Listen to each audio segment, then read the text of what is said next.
பார்க்கறது தான் பார்த்தீங்கன்னா கடம்பு பூ. ஓகேங்களா, கடம்பு பூலாம் பார்த்தீங்கன்னா பெரிய மராய் தான் பூக்கும் நீங்கள் எதிர்பார்த்துருப்பீங்க. ஆனால் நம்மக்கிட்ட வந்து பார்த்தீங்கன்னா மினியேச்சர் கடம்புன்னு சொல்லுவாங்க, இல்லை டிராஃப்ட் கடம்புன்னு சொல்லுவாங்க. ஏன்னா பார்த்தீங்கன்னா செடி கடம்புன்னு சொல்லுவாங்க. ஏன்னா பார்த்தீங்கன்னா செடி தொட்டிலே வந்து பார்த்தீங்கன்னா இந்த மாதிரி பூ பூக்கும். இந்த பூ வந்து பார்த்தீங்கன்னா ஒரு சூரியன் மாதிரி அழகாக இருக்கும் பாருங்களேன். ஒரு எப்படி இருக்குன்னு அந்த பூக்கள் வந்து பார்த்தீங்கன்னா மேலே மட்டும்தான் அழகாக அப்படி பூத்திருக்கும். ரொம்ப ரொம்ப உகந்த பூ. ஓகேங்களா, நிறைய கோயில் சாமிக்கு பூஜைக்கு எல்லாத்துக்கும் யூஸ் பண்ணுவாங்க. நிறைய பேர் தேடிட்டு இருப்பீங்க. ஓகேங்களா, கடம்பு பூ வரைக்கும் பார்த்தீங்கன்னா அந்த கோயில் சிவபெருமான், முருகன் கோயில், நிறைய கோயில்களில் அதிகமாக பூஜைக்கு யூஸ் பண்ணக்கூடிய பூ, சாமிக்கு உகந்த பூ. நிறைய சாமி மாதிரி கும்பிட்றாங்க இந்த செடிகளை. ஓகேங்களா, இங்கே பாருங்கள், நம்மக்கிட்ட எல்லாமே குட்டை கடமை தான்.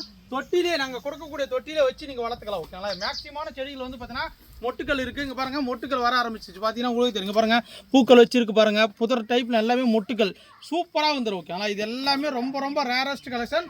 நம்மக்கிட்ட தரமான கடம்பு செடி இருக்குது. உங்களுக்கு வேணும்னு ஆசைப்பட்டீங்கன்னா தாராளம் புக் பண்ணி வைக்காங்க.